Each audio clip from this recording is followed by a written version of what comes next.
In this lecture, we'll look at principles to help us address the machine learning system challenges we looked at in the previous lecture.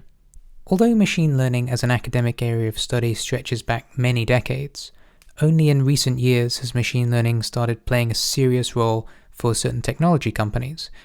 This means that best practices are still being established, and there's a lot of contradicting advice. It's really useful to pay attention to what some of the large technology companies are publishing in this field, since they have been doing machine learning deployments at scale for a relatively long period of time. On the slide here we have two papers, one from Google and one from Microsoft, and they offer us useful information. In this lecture I'm going to pull out a few key principles from these papers, and the Google paper is actually a checklist you can run against your own machine learning systems, and I'd encourage you to go ahead and do that before you deploy your models to production. A first principle for us to keep in mind is to automate all stages of the machine learning workflow. So fundamentally this is about eliminating manual steps to get a model to production. In this course we'll be focusing a lot on this area, so adding data pre-processing and feature engineering steps to our production code, and utilizing continuous integration and deployment tooling to automatically version and deploy our models.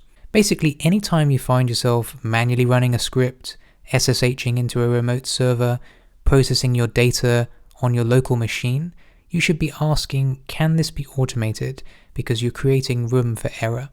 We've already discussed reproducibility quite a bit. Let me spell out a few basic principles here. First, everything to do with your machine learning system should be under version control. Not doing this is a huge red flag. Even for preliminary iterations of your model, it's worth using version control so that you can pinpoint code and parameters when investigating your model or pipeline. Second, there should be an easy way for you to undo a deployment so that the previous model version is restored. These are a couple of basic principles to keep in mind around reproducibility. When it comes to versioning, both models and data should be versioned, and we'll look at doing this later in the course via Python packaging. The semantic versioning approach shown on the slide is a great way to version, and it's used by many open source projects. Testing machine learning models is a huge topic, which we have a dedicated course on. There are a few good rules of thumb here for me to walk you through. The first point we have here is around the full machine learning pipeline being integration tested, and I'll link in the lecture notes to the distinction between a unit and an integration test.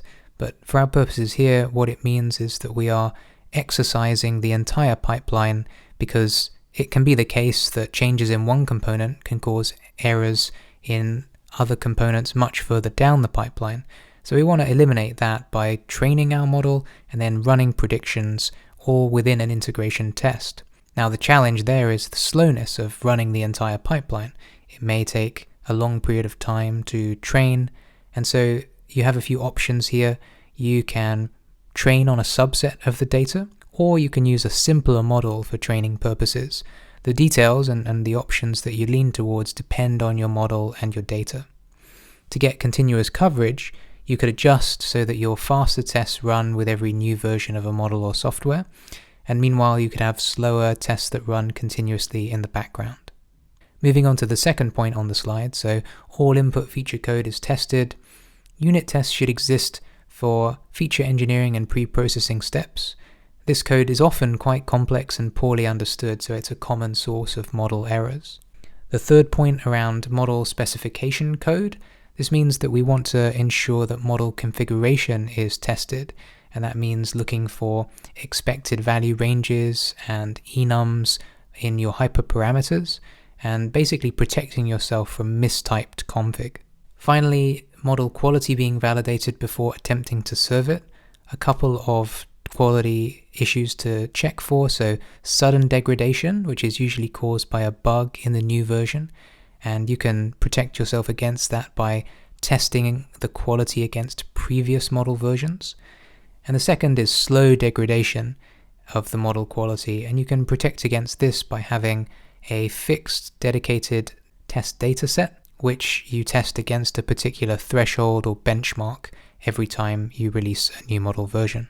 Some good principles about infrastructure with our machine learning systems. So we want to make sure that when we release a model, we use a shadow deployment and/or a canary process. A shadow deployment is where we collect model predictions in production for analysis, but we don't actually serve those predictions to customers until we're happy that the model is performing as we expect. A canary release is where we serve the new model predictions to a limited customer group, and I'll link to a detailed blog post on this topic in the lecture notes. Second, we have making sure that we monitor the model performance. This is another huge topic. I'll link to various reading materials on this topic, but fundamentally, you want to make sure that you don't deploy a model without having thought about how you will track its performance once it's deployed. Okay, so those are a few best practices from the papers that I mentioned. It's worth running through the checklist in the Google paper. Don't expect to be able to get everything right in the checklist, but it's worth having the basics. And what I've tried to capture on this slide is the compounding effect of best practices. So if you don't have a model specification review and things aren't under version control, it's going to be very hard for you to have reproducible training. Without reproducible training, the effectiveness of a canary release is going to be significantly reduced because you won't really be sure if you're testing the thing that you think you've changed. And without knowing the impact of model staleness, it's going to be really hard to set up effective monitoring because you won't know what to look for in your monitoring. These are just a few examples to demonstrate the underlying principle here, which is that good practices compound, which is all the more reason to pay attention to them. Okay, in the next lecture, we'll look at architecture options for our machine learning system.